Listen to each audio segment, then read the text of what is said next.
নমস্কাৰ এটা ধাৰাবাহিক বাতৰি আপোনালোকক আজি দেখুৱাম আৰু এই ধাৰাবাহিক বাতৰিটো এদিনতে ৰেকৰ্ডিং কৰা বা শ্বুট কৰা নহয় এটো 3 দিনৰ শ্বুটিংৰে অৰ্থাৎ ৰেকৰ্ডিংৰে আমাৰ সমৃদ্ধ হ'ব এটো বাতৰি আৰু আজিৰ এই ধাৰাবাহিক বাতৰিটো আপোনালোকক দেখুৱাবলৈ আমি আহি উপস্থিত হৈছোহি কোকৰাঝাৰ জিলাৰ অন্তৰ্গত কৰ্তিমাৰী দলঙত এই কৰ্তিমাৰী দলঙক লৈ ইয়াৰ আগত আমি বাতৰি সম্প্ৰচাৰ কৰিছিলোঁ কিন্তু আজি আপোনালোকক দেখুৱাম এটা বেলেগ ধৰণৰ বাতৰি যোৱা 25 তাৰিখৰ আগত আমি সম্প্ৰচাৰ কৰা বাতৰিত আপোনালোকক দেখুৱাইছিলোঁ যে এইখন দলঙৰ কি দুৰ্দশা ইয়াৰ আগতে আপোনালোকে দেখিছিল যে দলংখনৰ মাজতে কিছুমান জোৰাতালি দিয়া বা ৰিপেয়াৰ কৰা অৰ্থাৎ মেৰামতি কৰা কিছুমান দৃশ্য আপোনালোকক দেখুৱাইছিলোঁ যি প্ৰতি এটা বছৰতে দুবাৰকৈ মেৰামতি কৰে এইখন দলং আৰু ইয়াৰ আগত আমি বাতৰিত সম্প্ৰচাৰ কৰি এইবিলাক আপোনালোকক দেখুৱাইছিলোঁ আগৰ বাতৰিত সম্প্ৰচাৰ কৰা সৰু এটা ক্লিপ প্ৰথমে মই আপোনালোকক দেখুৱাই লৈছোঁ ইয়া চাওক আমি বৰ্তমান উপস্থিত আছোঁ সাপটগ্ৰাম আৰু তুলসীবিল যাওঁতে যে কৰ্তিমাৰী আমাৰ দলং যিখন আছে সেই কৰ্তিমাৰী দলঙৰ ওপৰত একেটা বছৰত দুইবাৰকৈ ৰিপেয়াৰ কৰা হয় এইখন দলং মোৰ সহযোগী কেমেৰা পাৰ্চনক এবাৰ সাম্প্ৰতিক বৰ্তমান জিয়াৰ দৃশ্য যেটো আছে এবাৰ দেখুৱাবলৈ অনুৰোধ কৰিম ইয়া চাওক আপোনালোকে বৰ্তমান ইয়াৰ পৰা আপোনালোকে সেই দূৰলৈকে আপোনালোকে দেখিবলৈ পাব বৰ্তমান ইয়াত বস্তা ৰাখি দিয়া হৈছে আৰু একফালে দিহে গাড়ী অহা যোৱা কৰি ব্যৱস্থা কৰি দিয়া হৈছে কাৰণ এইফালে বছৰত দুইবাৰকৈ ৰিপেয়াৰিং কৰা হয় এইখন দলং এইখন এটা চাওক সিমেন্টৰে ঢাকি দিয়া হৈছে এটো আজি ঢাকি দিয়া হৈছে যোৱাকালি বহুত ডাঙৰ ৰড ইয়াত ওলাই আছিল এয়া চাওক বৰ্তমান ইয়া সম্পূৰ্ণৰূপে এনেকৈ সিমেন্ট পকি কৰি দিয়া হৈছে আৰু এইফালে মই আহি আপোনালোকক দেখুৱাম এইখন চাওক কেনেকৈ ধৰণে পকি কৰি দিয়া হৈছে আৰু ৰাস্তাবিলাক কেনেকৈ ব্লক কৰি দিয়া হৈছে আৰু ইয়া তাৰ পিছৰ অৰ্থাৎ 25 তাৰিখৰ যি আমি ৰেকৰ্ডিং কৰিছিলোঁ বা শ্বুট কৰিছিলোঁ এইখন দলঙত আহি এইখন দলঙৰ পৰিস্থিতিক লৈ তাকে এইবাৰ আপোনালোকক মই দেখুৱাই লৈছোঁ তাৰ পিছত মই আহিম আজি কি আপোনালোকক দেখুৱাম ইয়া চাই লওক আমি সাপটগ্ৰামৰ কৰ্তিমাৰীৰ দলং যিখন আছে ইয়াক লৈ বাতৰি সম্প্ৰচাৰ কৰিছিলোঁ যে এইখন দলং এবছৰতে দুবাৰকৈ ৰিপেয়াৰিং কৰিব লগা হয় অৰ্থাৎ মেৰামতি কৰিব লগা হয় এইবিলাক আমি আপোনালোকক দেখুৱাই দিছিলোঁ দুদিন আগত এইবিলাক এই ঠাইবিলাক যিবিলাক আছে সম্পূৰ্ণ ঢালাই কৰি দি সম্পূৰ্ণৰূপে একেবাৰে প্লেন কৰি দিয়া হৈছে আৰু দুদিন আগত এইবিলাকে ৰড জঙাকৈ ওলাই আছিল তাৰ কাৰণে মানুহবিলাকে বিপদসংকুলভাৱে এই ৰাস্তাৰে অহা যোৱা কৰিছিল আৰু আজি এইখন দলঙৰ এই কাষত মই গৈ আপোনালোকক দেখুৱাম যে কেনেধৰণে পাৰবিলাক ভাঙি একেবাৰে অৱস্থা ভয়ানক অৱস্থাত আছে এইখন দলং অৱস্থা বহুত বেয়া হৈ আছে দলং ভাঙি যোৱাৰ লগতে পাৰৰ গৰাখহনীয়াও এইখন দলঙত এক ভয়ানক ৰূপ ধাৰণ কৰিছে মোৰ সহযোগী কেমেৰা পাৰ্চনক এইফালে মই দেখুৱাবলৈ অনুৰোধ কৰিম এয়া চাওক আপোনালোকে কেনেধৰণে পাৰ ভাঙি ভয়ানক অৱস্থাত বৰ্তমান আছে এই দলংখন ইয়াত ৰাতি হ'লে যিকোনো মুহূৰ্তত দুৰ্ঘটনা ঘটিব পাৰে ভগৱানে নকৰক ঈশ্বৰে নকৰক যিকোনো মুহূৰ্ততে ইয়াত দুৰ্ঘটনা সংঘটিত হ'ব পাৰে যাত্ৰীবিলাকে অহা যোৱা কৰোঁতে আৰু দুদিন আগত যিবিলাক মানুহে ঠিকাদাৰ ইঞ্জিনিয়াৰসকলৰ কাণ্ডকীৰ্তিটো আপোনালোকক দেখুৱাই থাকোঁ আৰু যিবিলাকে মানুহে ইয়াত আহি ৰিপেয়াৰ কৰি থৈ গৈছিল সেইবিলাক মানুহৰ কাণ্ডকীৰ্তি চাওক আপোনালোকে সাপটগ্ৰামৰ পৰা তুলসীবিল যাওঁতে মানুহবিলাক কেতিয়া যদি লেফ্ট ছাইডেদি যাব লগা হয় কোনোবা সন্মুখৰ পৰা যদি বাইকৰ কেতিয়াবা লাইট যদি চকুত লাগে পোহৰ যদি চকুত লাগে সেই মানুহবিলাক নেদেখা অৱস্থা হৈ যায় যি আমাৰ ক্ষেত্ৰত হয় আপোনালোকৰ ক্ষেত্ৰত হয় বাইক চলাওঁতে হয় চাইকেল চলাওঁতে হয়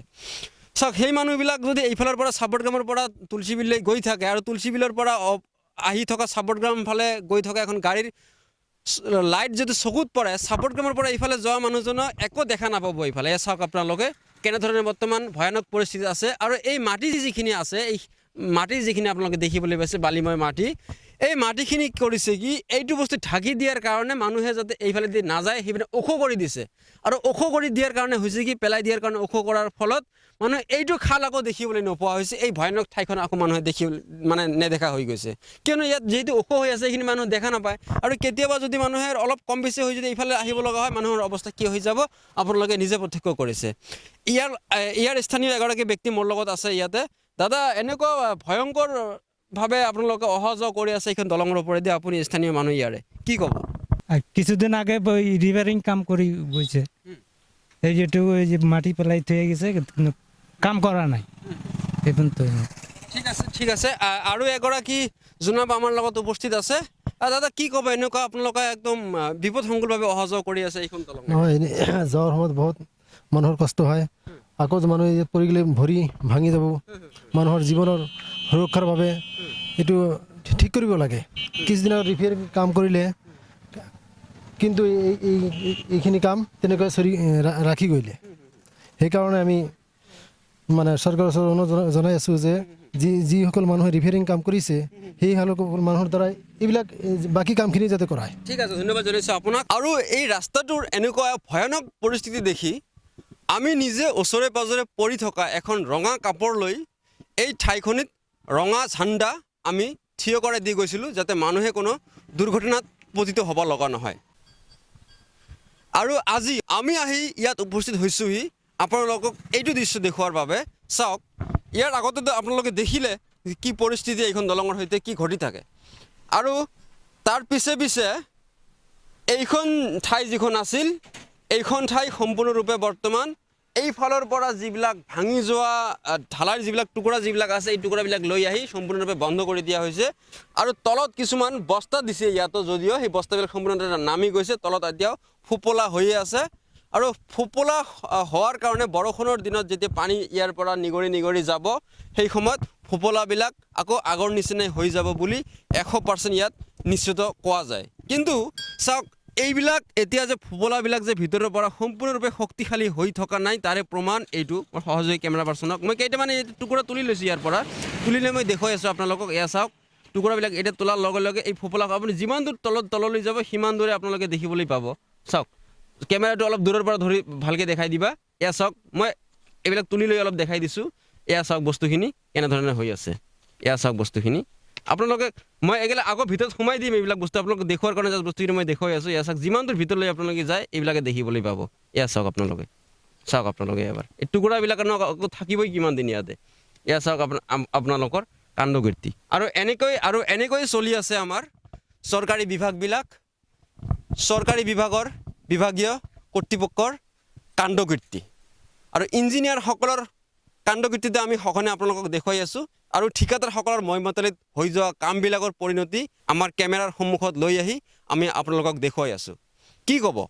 আৰু কিমান দিন চলি থাকিব এনেকুৱা এইখন দলঙৰ দুৰ্দশা? ৰিপেয়াৰ হৈ ঢালাই হৈ গ'ল, ৰিপেয়াৰ হৈ গ'ল, 6 মাহ পিছত আকৌ ওলাব নেকি সেই ৰডবিলাক? কোনোবা মানুহে দুৰ্ঘটনাত পতিত হ'ব নেকি এইখন দলঙত? এইটো সময়ৰ আটাইতকৈ এক ডাঙৰ প্ৰশ্নবোধক চিহ্নৰ উদয় হৈছে। আৰু এইটো বাতৰি দেখাৰ পিছত সংশ্লিষ্ট বিভাগৰ বিভাগীয় কৰ্তৃপক্ষই এইখন দলঙক শক্তিশালী ৰূপত গঢ় দিয়াত কেনেধৰণৰ ভূমিকা পালন কৰে এয়া পৰৱৰ্তী সময়ত লক্ষণীয় হ'ব। চাই থাকিব হেডিংছ ইণ্ডিয়া। ধন্যবাদ।